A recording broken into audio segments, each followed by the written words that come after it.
Olá, boa noite, meus queridos. Tudo bem? Como passaram a semana?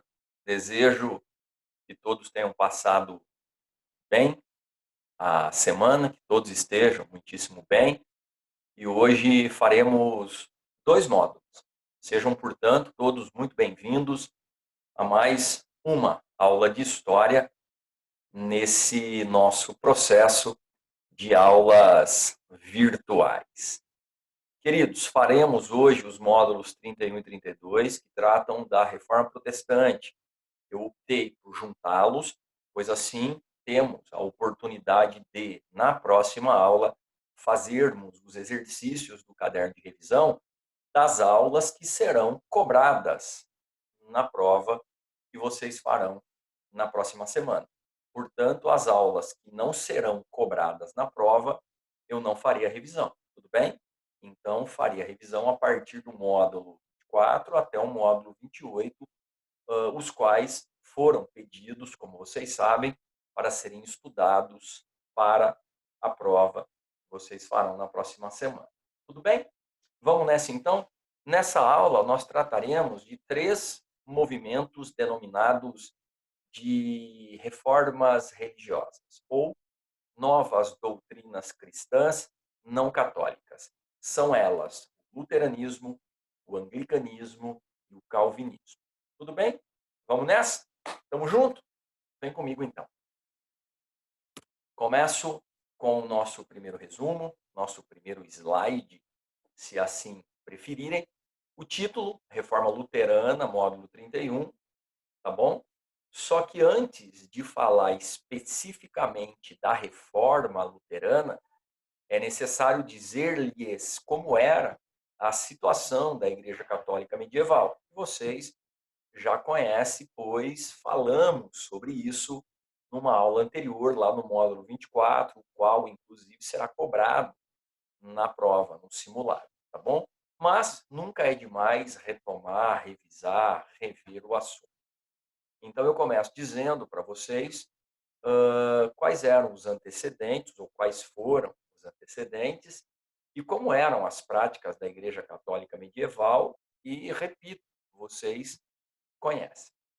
Primeiro, com o correr da Idade Média, a Igreja Católica foi se fortalecendo, tornando-se, como vocês sabem, a principal instituição do período, e cada vez mais se distanciando das questões religiosas e aproximando-se da esfera política, da esfera do poder. O nome que se dá a isso é secularização. Toda vez que algo que é considerado sacralizado dessacraliza, torna-se secular. Beleza? Então, essa secularização do clero, ela é representada de maneira assim mais didática para que vocês compreendam, por uma aproximação das questões mundanas, das questões políticas, em detrimento das questões religiosas, espirituais, dogmáticas da própria doutrina católica. Essa aproximação que membros do clero farão da esfera política, ela é especificamente vinculada ao alto clero, ou o clero secular, como nós vimos lá na nossa aula de Idade Média, tudo bem? E isso é representado pelos bispos, pelos cardeais, que acumularam poder de nobreza durante o período medieval. Vocês devem se recordar que o próprio rótulo da Igreja Católica medieval era a senhora feudal. Então, a igreja ou seus membros, afinal de contas, nós estamos falando de pessoas e não da instituição em si, tudo bem? As pessoas vinculadas à Igreja Católica distanciavam-se da questão religiosa, aproximando-se das questões políticas, as questões do poder, secularização. Ao mesmo tempo que se dava esse distanciamento por parte de alguns indivíduos, de alguns membros do clero, havia também, por parte desses indivíduos, representantes da igreja, óbvio, a condenação do lucro obtido nas práticas comerciais e financeiras burguesas. Dizia-se que as práticas burguesas eram pecaminosas, o lucro era um pecado, pois encontrava-se nas escrituras escrituras sagradas a explicação. Quando Deus expulsou Adão e Eva do paraíso, ele disse: ganharás a vida com o suor do seu trabalho. Portanto, tudo deveria vir do trabalho, embora, como sabemos, os próprios membros do clero não se dedicavam a isso, mas isso é uma outra história, né? Com relação à burguesia, essa classe social recém-surgida, era isso que se cobrava, ou era isso que se criticava. Os burgueses compravam seus produtos por um valor e vendiam por outro, não os produziam, portanto, e os banqueiros emprestavam dinheiro, cobrando juros, trocavam moedas, cobrando um percentual, ou seja, enriqueciam-se, acumulavam riquezas, na visão da Igreja Católica, sem exercer o trabalho físico.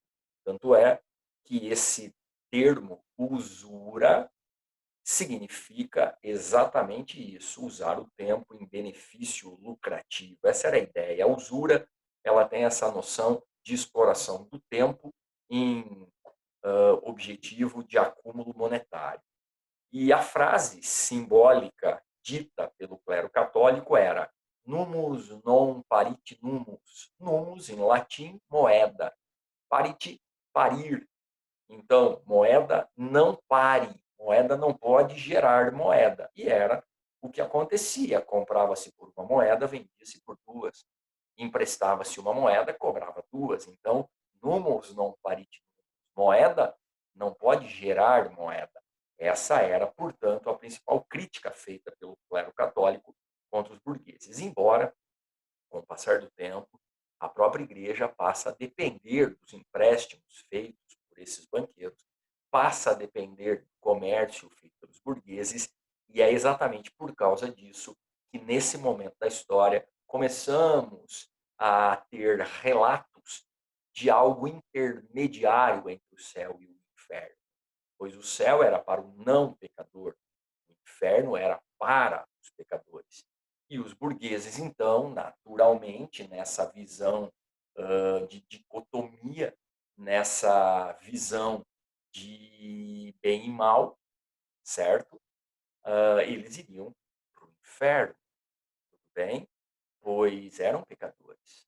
Só havia dois caminhos: o céu para os puros e o inferno para os pecadores. E a igreja passa a falar sobre um local intermediário, chamado de purgatório. Não há relatos bíblicos sobre ele, mas é uma narrativa do período. O purgatório seria o local de purificação.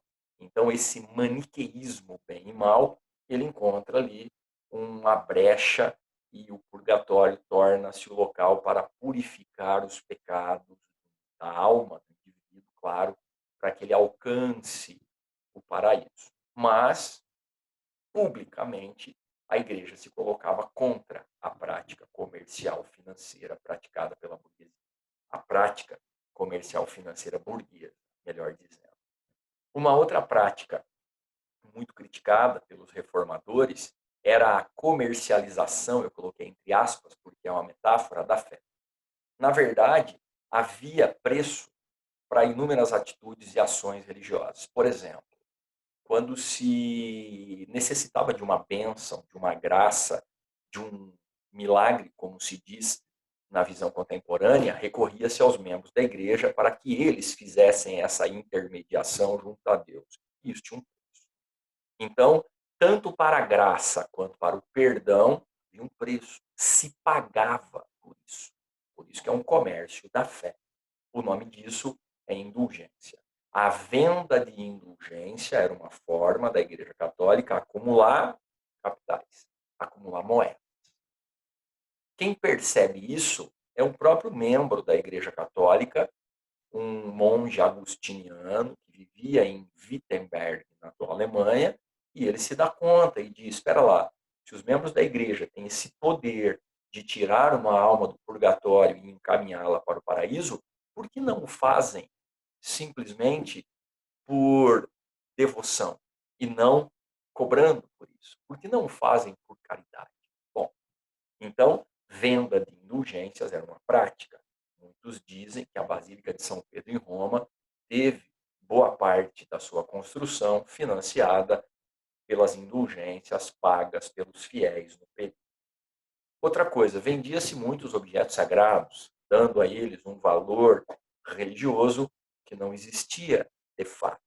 Eram objetos comuns, mas atribuídos a uma pessoa sacralizada. O nome disso é simonia. Simonia é a prática de vender falsos objetos considerados sagrados. Além disso, negociava-se também monetariamente cargos eclesiásticos, cargos para funções religiosas na Igreja Católica. Além da própria participação política do clero, havia também a necessidade de monetarização dessas funções. Em outras palavras, não havia vocação para funções religiosas. Havia, sim, todo o interesse que envolvia esses indivíduos que pertenciam ao clero. Todos talvez seriam exagerados, mas muitos deles. A indisciplina do clero, o luxo da corte papal e a distância da essência do cristianismo, a qual prega o amor, a caridade e o amor ao próximo. Então, a igreja cada vez mais distante da sua base estrutural religiosa. Como eu disse agora há pouco, o Lutero se dá conta de que a igreja precisava ser modificada. A ideia do Lutero não era sair da Igreja Católica, a ideia dele não era romper com a Igreja Católica, a ideia dele era fazer com que a Igreja mudasse o seu comportamento, era contribuir para com a mudança.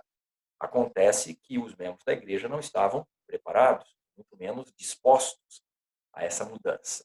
Martinho Lutero, então, como disse o seu confessor, tinha o objetivo de abalar as estruturas da Igreja Católica, mas acabou fazendo com que ela quase ruísse. Martin Luther é o nome dele. Eu sei que quando você lê Martin Luther, você imediatamente, mesmo que não queira, lembra do Martin Luther King. E o Martin Luther King, personagem do século XX, da metade do século XX, na luta em defesa dos direitos dos negros nos Estados Unidos, na verdade era o Martin Luther King Jr. Era filho desse, Fabiano? Claro que não, né? Veja a data aí. Não tem como. O Martin Luther King Jr. era filho do Martin Luther King, também pastor luterano nos Estados Unidos. E é lógico que eles têm esse nome em homenagem ou em referência ao fundador da Igreja Luterana. Para nós, Martin Luther virou Martinho Lutero, beleza? Então, Martinho Lutero, todo mundo já ouviu falar, em Rio Claro, especificamente, tem uma igreja luterana. Em Piracicaba, eu não saberia informar certamente se sim. Em Limeira existe uma igreja luterana também, me disseram, mas são algumas cidades, em Araras, a cidade que eu moro, não tem, outras cidades aqui na redondeza também não, pois se trata de uma igreja de origem alemã, germânica na época, tá? Mas por ser uma igreja de origem alemã, apenas cidades que tiveram colonização alemã é que tem essa igreja, na verdade, essa doutrina trazida pelos próprios imigrantes alemães que vieram para a cidade. Bom, em 1517, o Lutero percebeu que era necessário mudar a igreja e resgatar a essência cristã. Então, o luteranismo, ele foi, antes de mais nada, uma ação de oposição e de protesto contra as práticas católicas em defesa de uma reforma religiosa. Da própria igreja, originalmente, tudo bem? Ele vai afixar as suas 95 teses nas portas da Catedral de Wittenberg e ali ele denunciava esses abusos cometidos pela Igreja Católica. Acontece que a sua ação desencadeou uma reação por parte da Igreja. Vejam vocês que em 1521 a situação do Lutero foi levada à cúria da Igreja Católica, foi levada ao alto clero e o seu comportamento foi colocado num tribunal, certo? A consequência disso será a sua excomunhão. O Lutero foi excomungado na dieta de Worms, que é todo o seu processo. A excomunhão, na Idade Média, era o primeiro passo para que o indivíduo pudesse ser executado por heresia. Então, o Lutero, sim, ele foi acusado de heresia, condenado e excomungado.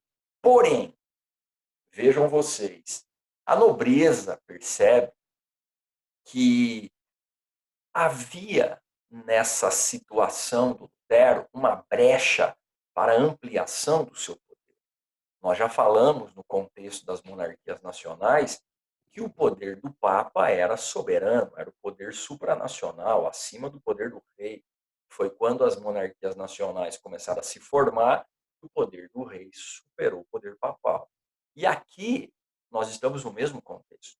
Um nobre, o Frederico da Saxônia, duque da Saxônia, percebeu que essa doutrina luterana se alastrada enfraqueceria o poder da Igreja Católica na região, pois não havia mais a necessidade de ter o Papa como figura suprema a ser obedecida.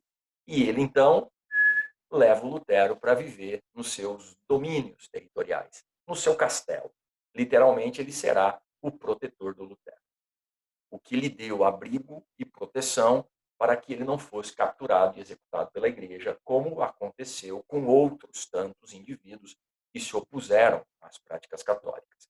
Por isso que eu escrevi dessa maneira, olha, excomunhão de Martinho Lutero, o qual recebeu a proteção física e intelectual do Duque da Saxônia. Por que intelectual? Porque o Duque não só permitiu, como fez uso dessas ideias do Lutero.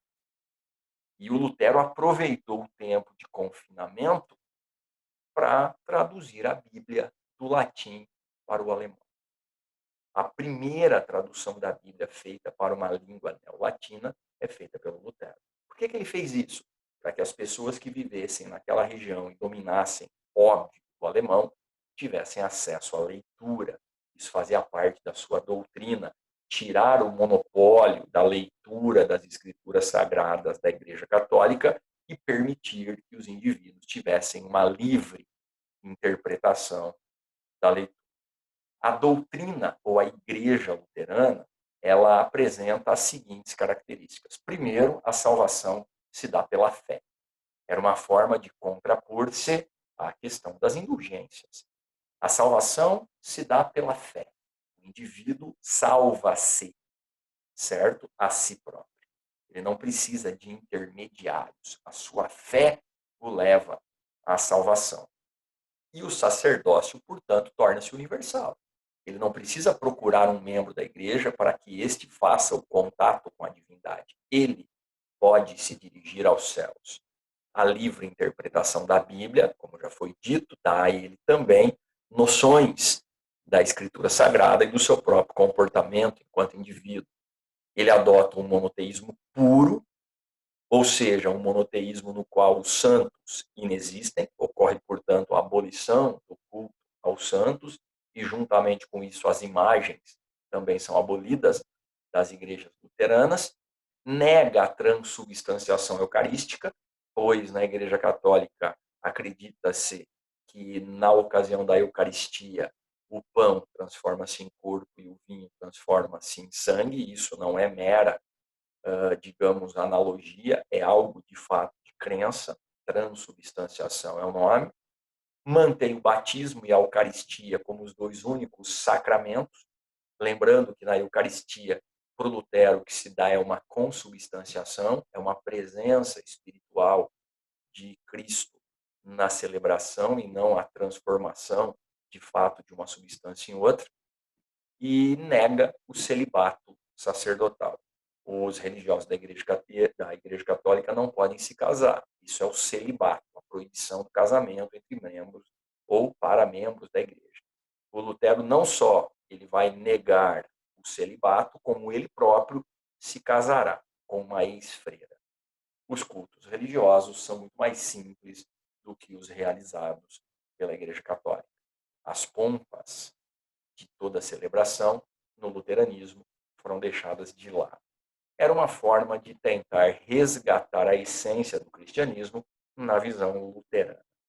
No ano de 1555, o luteranismo já tinha se alastrado na região germânica, torna-se, portanto, uma religião muito interessante aos nobres, pois viram nisso a diminuição do poder do Papa, e toda a perseguição e o conflito existente, eles cessarão a partir de um acordo de paz. É a paz de Augsburgo. Ficou determinado que os nobres, reis, príncipes, duques que governassem determinada região, nação, enfim, teriam a liberdade, eu coloquei liberdade entre aspas, porque a liberdade era do nobre escolher e não do súdito poder escolher. Então, os nobres teriam a liberdade para escolher a religião dos seus súditos. Então, claro que é uma imposição, mas o resultado da paz de Augsburgo ele é apresentado dessa forma, tá bom? Os nobres, os príncipes, os duques, os reis teriam a liberdade, entre aspas, de impor, de escolher a religião dos seus súditos. Então surgem aí as igrejas nacionais, as próprias os estados religiosos, as nações religiosas, enfim. E também a frase em latim que ilustra essa determinação de 1555 é cujus regio é jus religio. Ou seja, de acordo com o rei, é a religião dos súditos do rei. Então, cujo rei é jus religio. A religião determinada pelo rei deverá ser seguida pelos seus súditos. Tudo bem? Isso não é nada também de inédito e pontual. Se nós levarmos em consideração que no Brasil, por exemplo, o catolicismo tornou-se religião oficial até 1889, então está muito além desse momento. Não tem nada a ver uma coisa com a outra, porque no Brasil era o catolicismo. Aqui, esses reis adotarão religiões cristãs não católicas, doutrinas cristãs não católicas. Tudo bem? Então, esse é o módulo 31. Eu já volto para os exercícios, tá? Esse aqui é o 32. É só esse slide no 32, tá bom? Expansão da reforma protestante. Então, a partir do Lutero, outros reformadores ganharão, claro, ímpeto e levarão adiante também as suas ideias. Alguns fazendo uso político disso, como é o caso desse primeiro, o rei Henrique VIII, o Henrique Tudor da Inglaterra. Falaremos dele também, especificamente, no caderno 3, quando falarmos de absolutismo monárquico inglês. Por enquanto, só falaremos da doutrina anglicana. Então, olha, reforma ou doutrina anglicana, ou igreja anglicana, ou anglicanismo, como você queira chamar. No ano de 1534, o próprio parlamento inglês aprovou o ato de supremacia. Só que aqui existe toda uma história paralela à ação que narra uma questão pessoal. O rei Henrique VIII, ele foi casado com a Catarina de Aragão, que era filha do rei da Espanha, e ela era católica, óbvio, e o Henrique VIII queria se livrar dessa influência do Papa e, portanto, queria a separação, o divórcio. Apaixonou-se por uma dama da corte inglesa, Ana Bolena, todo mundo já ouviu falar dessa história, mas é sabida a história das inúmeras amantes que o Henrique VIII tinha. Portanto, dizer que a igreja anglicana foi criada porque o rei queria divorciar-se da Catarina de Aragão e casar-se com a Ana Bolena é um pouco exagerado.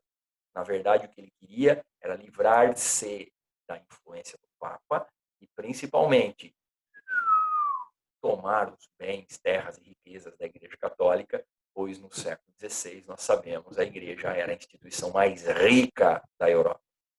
Para se ter uma ideia, na Inglaterra, acredita-se que metade das terras agricultáveis eram da Igreja. E o Henrique VIII, portanto, cria uma nova igreja. E olha que curiosidade, ele não muda nada. Como assim, Fabiano? Na Igreja Anglicana, as práticas são as mesmas da Igreja Católica. Os membros da Igreja Católica que se recusaram a concordar com essa nova idealização religiosa inglesa foram executados. Inclusive, o Thomas Moros, o cara que escreveu a Utopia, ele era conselheiro do rei, católico convicto, negou-se a aderir ao anglicanismo, foi decapitado.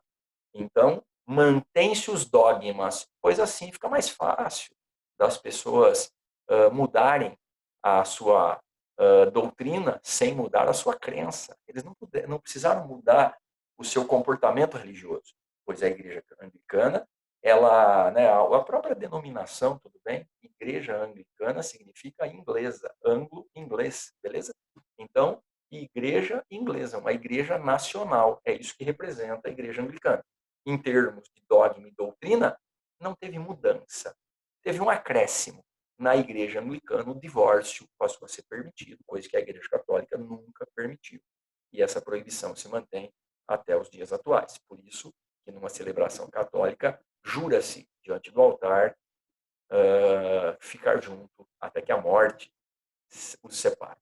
Bom, o ato de supremacia que coloca o rei acima da igreja, como eu disse, é aprovado em 1534. E o que ele determinava? Está aqui, ó, a submissão da igreja anglicana ao Estado. Uma igreja nacional. A igreja anglicana tem como chefe o rei. Não existe uma figura acima do rei. Então, o rei livra-se da influência do Papa, definitivamente. Além disso, o confisco dos bens, terras e demais riquezas da Igreja Católica. O rei tomou para si. Ué, a igreja agora é nacional, os bens são dele. Mas, para ter apoio, ele distribui parte desses bens para a nobreza inglesa, em troca de apoio. Então, eu posso dizer que o anglicanismo atraiu os nobres, certo? O anglicanismo atrai os nobres, os pobres continuam, de certa forma, com o seu vínculo com a Igreja Católica, que era o que os confortava. É mais fácil um camelo passar pelo buraco de uma agulha, do rico para o céu, dizia-se com uma certa frequência, para que os mais pobres, marginalizados, aceitassem a sua situação na expectativa de uma vida posterior a essa. Na França, e alastrando-se para a Suíça, foi uma nova doutrina que se difundiu. A doutrina calvinista, a reforma calvinista, em 1537, 1537, 3 anos depois da luterana, portanto, 20 anos, portanto, depois do Lutero. Esse teólogo, o João Calvino, ele sim é considerado um seguidor do Lutero, tanto é que para ele a ideia da salvação do Lutero o agradasse, embora ele dissesse que só a fé não basta. A salvação independe do indivíduo, pois ela é uma manifestação de Deus. Ele dizia que na sua insignificância o homem não teria condições de ser responsável pela própria salvação, e sim a benevolência divina, certo? Então, ele desenvolve a chamada teoria da predestinação. Isso quer dizer que os homens já nasciam marcados para ser ou não salvos. Essa escolha se dava antes do nascimento, portanto. Alguns nasciam para ser salvos, outros nasciam para não ser. E isso, de certa forma, atrairá a burguesia. Veja a diferença. A igreja anglicana atrai nobres. A igreja calvinista, ou doutrina, melhor dizendo, atrai burgueses. Nós veremos. Essa ideia da predestinação agradava os burgueses, porque a igreja dizia: o que o burguês faz é pecado, ter lucro é pecado.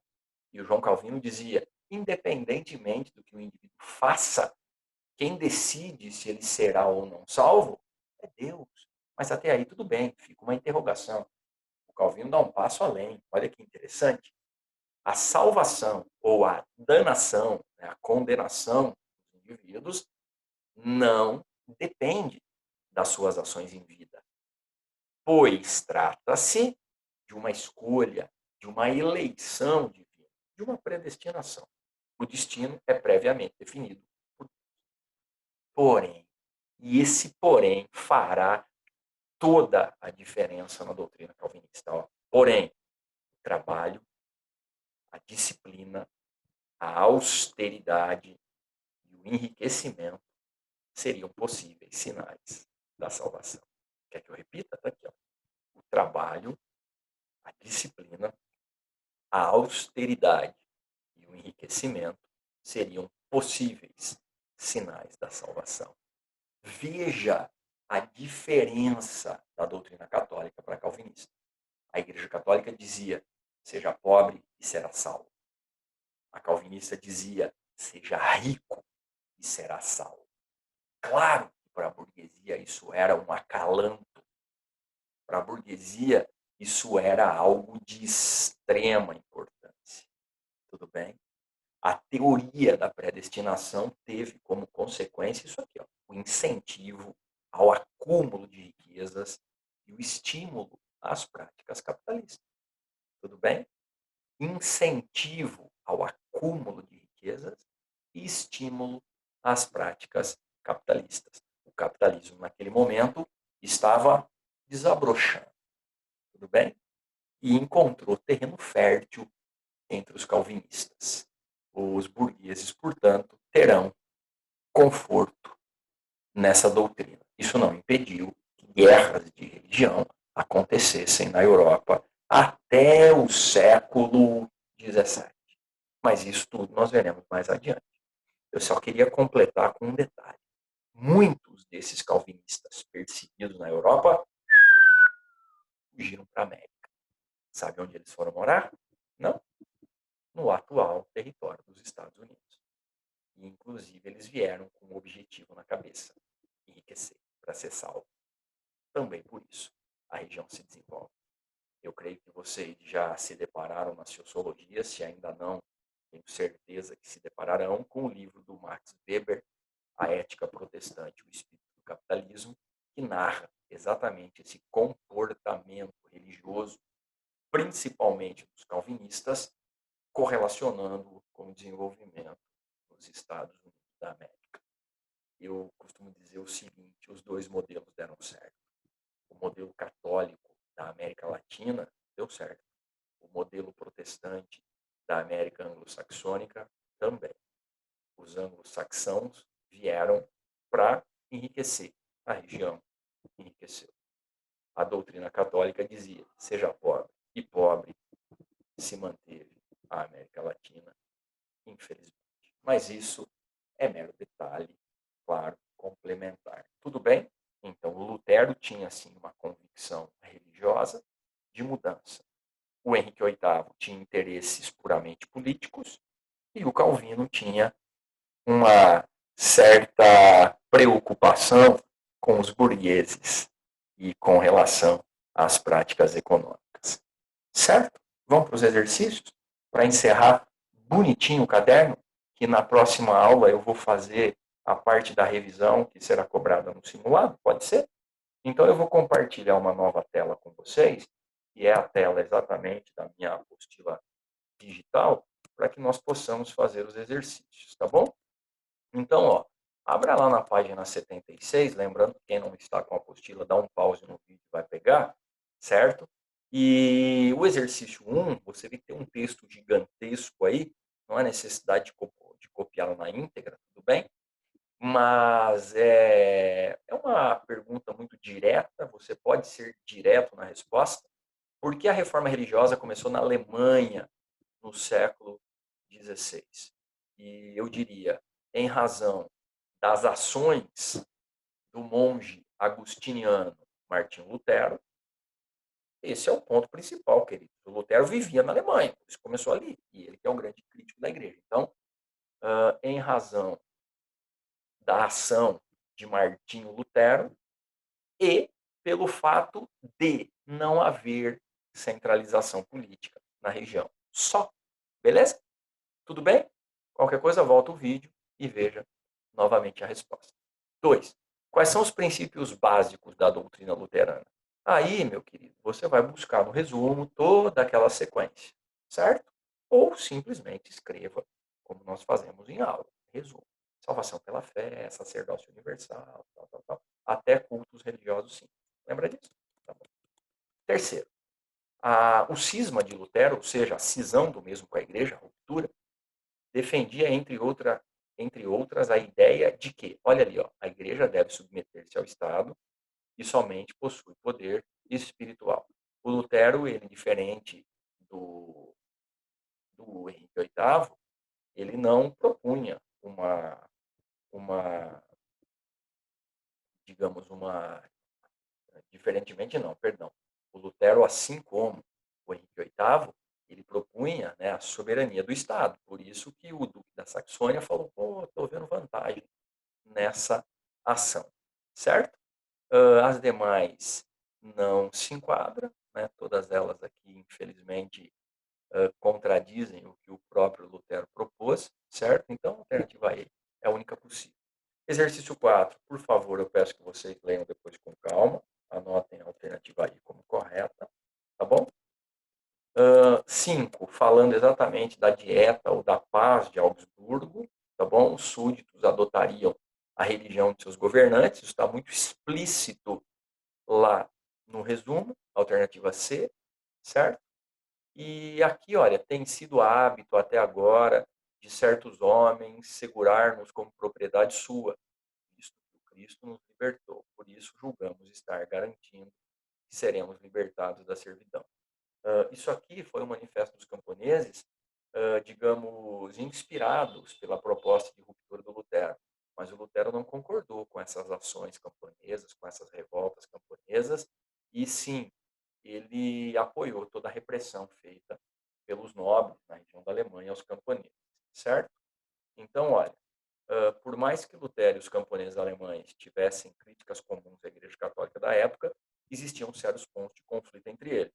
A raiz desse choque está no apoio mútuo existente entre Lutero e os setores da nobreza. Então, como Lutero é aliado da nobreza e os camponeses se rebelavam contra a nobreza, o Lutero ficou contra os camponeses, certo? Então, alternativa.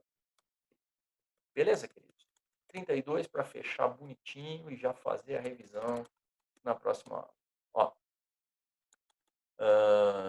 exercício 1, página 80. Faça uma relação entre a doutrina calvinista e o capitalismo. Tá aqui, ó. Quer que eu mostre para você? Ó, vou compartilhar de novo a tela, depois eu volto para essa. Tá aqui, ó. Certo? O calvinismo, você pode escrever o seguinte, para ficar bem legal. O calvinismo valorizava o trabalho e a riqueza, certo? Se você não quiser copiar tudo, né? O calvinismo valorizava o trabalho e a riqueza como possíveis sinais de salvação, vírgula, incentivando o acúmulo de riqueza e as práticas capitalistas, que isso é o mais importante, dizer que o calvinismo incentiva as práticas capitalistas, tá bom? O que estabeleceu o ato de supremacia aprovado pelo parlamento da Inglaterra? Quer que eu compartilhe de novo com vocês a necessidade? Vou compartilhar, tá aqui, ó, tá fácil, beleza? Ó, o ato de supremacia, submissão da igreja anglicana ao Estado, tal, beleza? Então é só seguir adiante copiando tudo isso, beleza? Terceiro, o princípio estabelecido por Calvino em Genebra baseava-se na predestinação, determinando que a salvação ou a condenação do homem é definida por Deus, tá bom? A 4 eu acho muito legal, pois ela traz, né, as ideias de cada uma das três doutrinas. A primeira, assim vemos que a fé basta. Luteranismo, salvação pela fé, não precisa nem ler o resto. O rei é o chefe supremo da igreja. Anglicanismo, não precisa nem ler o resto. Por decreto de Deus, para manifestação de sua glória, alguns homens são predestinados. Predestinação, calvinismo. Lutero, Calvino, Lutero, Henrique VIII, Calvino, alternativa B. Luterana, anglicana, calvinista. Certo? B. Fechou? Quinta e última. Por ter tido educação protestante, nunca achei que 31 de outubro é o dia das bruxas. Sempre foi o dia em que Lutero, em 1517, começou uma revolução. Olha que coisa curiosa, né? A igreja associou alguns eventos a outros. No ano 2017, completaram-se 500 anos da eclosão da Reforma Protestante. Do ponto de vista histórico, a Reforma pode ser considerada uma revolução, pois, e aí?